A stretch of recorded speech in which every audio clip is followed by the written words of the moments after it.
meu nome é Daniel, sou analista de investimentos da Capitalizo. Hoje nós vamos falar sobre a Tupy, empresa fornecedora de componentes para o setor automotivo. Antes gostaríamos de pedir para quem gostar desse vídeo para dar um like, compartilhar com seus amigos e, se possível, se inscrever em nosso canal.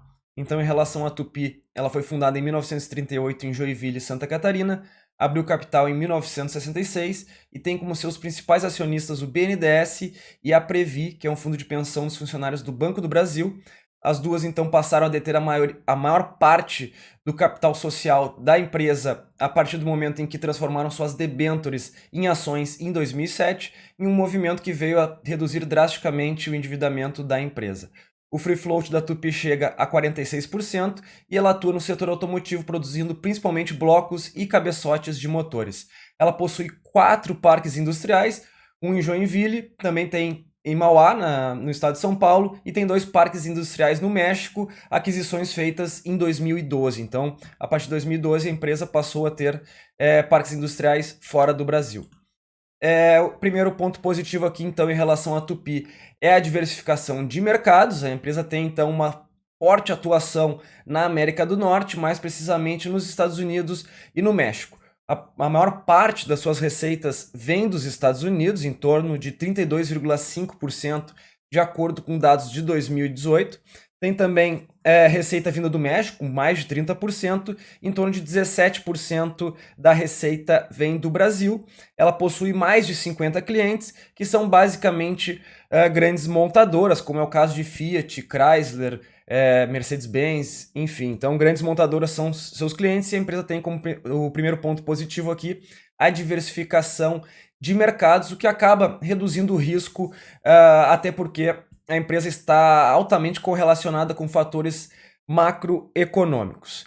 Relacionamento de longo prazo com clientes, como eu falei, a empresa tem grandes montadoras como clientes e grande parte desses clientes, esse relacionamento ele vem de mais de 20 anos. Então, aqui é um ponto importante, principalmente para a empresa ter aí uma maior previsibilidade nos seus resultados e é uma garantia aqui de venda, até porque, então, como eu falei, a empresa tem clientes de longo prazo, com boa parte deles com um relacionamento de mais de 20 anos.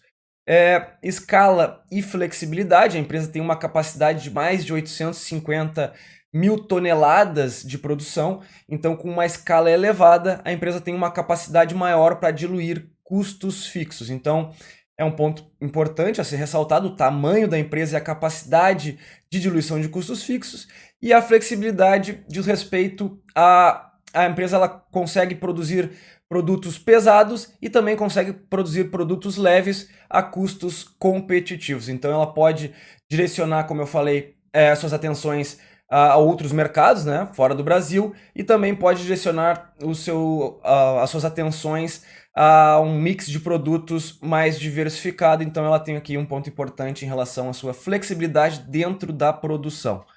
A alavancagem financeira conservadora, a empresa tem uma relação dívida líquida EBITDA em torno de 1,4 vezes. A média dos últimos anos fica em torno disso, já chegou um pouco acima disso, em torno de 1,6 vezes. Eu considero uma alavancagem financeira conservadora, até porque esse indicador demonstra que com o caixa da empresa mais o seu resultado operacional medido pelo EBITDA, a empresa consegue liquidar sua dívida em menos de 1 ano e meio. Último ponto positivo aqui, indicadores de mercado reduzidos. Embora a empresa tenha riscos atrelados ao seu negócio, como é o caso de alta correlação com questões macroeconômicas, né? O setor automotivo é altamente cíclico, como a gente vai ver mais embaixo. Mas mesmo assim a empresa tem indicadores de mercado reduzidos. De acordo com a última atualização, o PL está abaixo de 10, ali mais precisamente em torno de 9,9, um PVPA de 1,3. Então, com o yield também elevado, né, no fechamento de 2018, a empresa teve um yield de mais de 6%. Indicadores de mercado, então, adequados, mas vale ressaltar que o risco do negócio limita essa questão dos indicadores de mercado. A gente tem que trabalhar então com indicadores de mercado menores do que o normal, mas mesmo assim a empresa apresenta indicadores de mercado adequados. Pontos negativos, o setor automotivo ele é altamente cíclico, então a empresa ela está altamente correlacionada com questões macroeconômicas, mas como eu falei, a empresa possui uma diversificação geográfica. Então hoje nós temos aqui uma situação adversa na economia brasileira, mas a empresa exporta e vende, né, seus componentes no México e nos Estados Unidos, que são duas economias que vão indo bem. Então, a empresa acaba mitigando esse risco relacionado à ciclicidade do setor automotivo, mas não deixa de ser um ponto negativo. É concentração em poucos clientes, embora a empresa, dentro do possível, tenha uma diversificação elevada de clientes, ela possui 50 clientes, o que é diferente aqui de outros setores, como é o caso do varejo, hipermercados, por exemplo. Grandes redes possuem milhões de clientes, a empresa então possui em torno de 50 clientes, o que não deixa de ser um ponto negativo. O ambiente econômico adverso no Brasil também é um ponto negativo, até porque boa parte das receitas da empresa vem aqui do mercado interno, em torno de 17% das receitas são aferidas no Brasil, e não deixa de ser um ponto negativo, até porque nós ainda temos um alto desemprego e baixa confiança tanto de empresários como de consumidores, até porque produtos como é o caso automóveis e veículos comerciais são compras mais complexas, né? Então, e necessitam de uma confiança maior de empresários e consumidores para deslanchar. Então, indo aqui para alguns números da Tupi, mais de 13,7 mil colaboradores, capacidade para quase 850 mil toneladas por ano, sendo 250 mil cabeçotes e 1,4 milhão de peças por ano. Exporta para mais de 40 países, ela tem clientes fixos em 19 países, mas acaba exportando para mais de 40 países. 82,8% das receitas vem do exterior, principalmente, como eu falei, do México e dos Estados Unidos. Os parques industriais, como eu falei, a empresa tem 4 parques industriais, então os 4 em conjunto possuem aí 1,9 milhão de metros quadrados. A empresa é uma small cap, então, com um valor de mercado de 3,8 bilhões.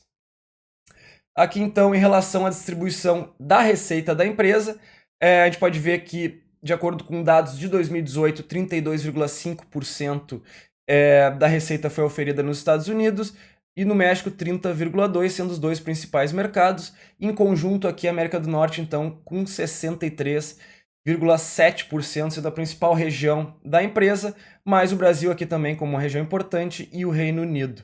Fechando então, mais 6% aqui, Ásia, África e Oceania. Então, uma empresa com uma atuação global. Como eu falei, a empresa tem métricas de crédito adequadas, né? A alavancagem financeira é conservadora, e a gente pode ver também que o vencimento da dívida, mesmo sendo atrelada a moedas estrangeiras, o vencimento é bem alongado, né? A maior parte da dívida, então, começa a vencer a partir de 2024. A gente pode ver, então, que a empresa tem uma liquidez bem elevada, né? O seu caixa aqui é mais do que suficiente para cobrir o pagamento de principal até 2023, sobra bastante dinheiro, então, para a empresa investir e tocar suas operações, o que não é comum aqui dentro de um setor de capital intensivo como é o setor automotivo.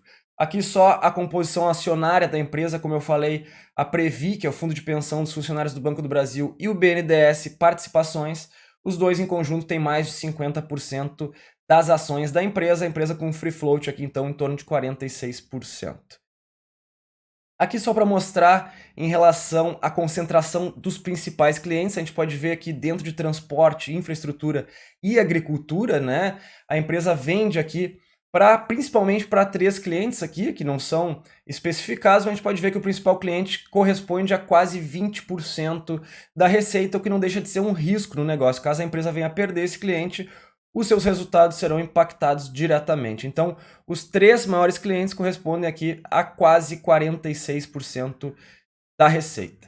Aqui para falar dos resultados da empresa, agora divulgados no primeiro trimestre de 2019, tivemos um aumento aqui na receita de 21%, basicamente acarretado pela depreciação do real perante o dólar e o euro, né? O dólar teve uma variação de 16,2% na comparação entre os trimestres e o euro de 7,4%, melhorando aqui então a receita. Também teve um aumento no volume no mercado interno, principalmente no que diz respeito a veículos comerciais, como é o caso de caminhões, e esse movimento foi parcialmente compensado por menor volumes no mercado externo, uma variação negativa de 4,8%, principalmente no segmento off-road, que corresponde aqui a máquinas agrícolas e máquinas de construção.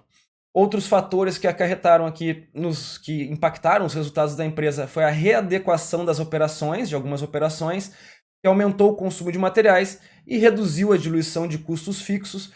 Como a gente pode ver aqui na tabela, a empresa teve uma queda no EBITDA de 7,6%, principalmente por esse aumento de custos. O lucro bruto também, e também tivemos um aumento de despesas mais do que proporcionalmente ao aumento das receitas, então queda no lucro bruto e uma queda maior ainda no EBITDA, no resultado operacional da empresa, mas mesmo assim o lucro veio a crescer 41,4%, principalmente porque a empresa reverteu despesa financeira líquida de 25,2 milhões no primeiro trimestre de 2018 e agora teve uma receita de 13,2 milhões, mas aqui um impacto de receitas sem efeito no caixa, como é o caso de atualização do valor justo de derivativos, tá certo? Então, em relação à Tupy, é isso, nós não temos nenhuma recomendação no setor automotivo atualmente, estamos direcionando nossas atenções para outros segmentos, tá certo?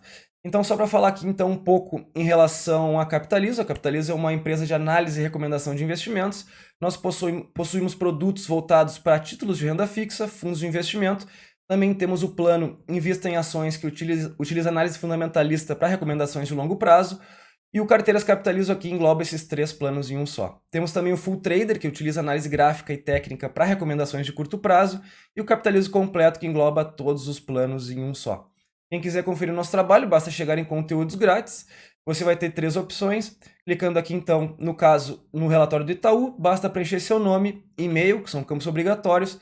Caso queira participar da nossa lista de transmissão do WhatsApp, basta preencher o seu telefone celular. Também tem aqui algumas caixinhas para preencher se você possui algum investimento. Basta chegar lá embaixo, então, e baixar relatório, tá certo?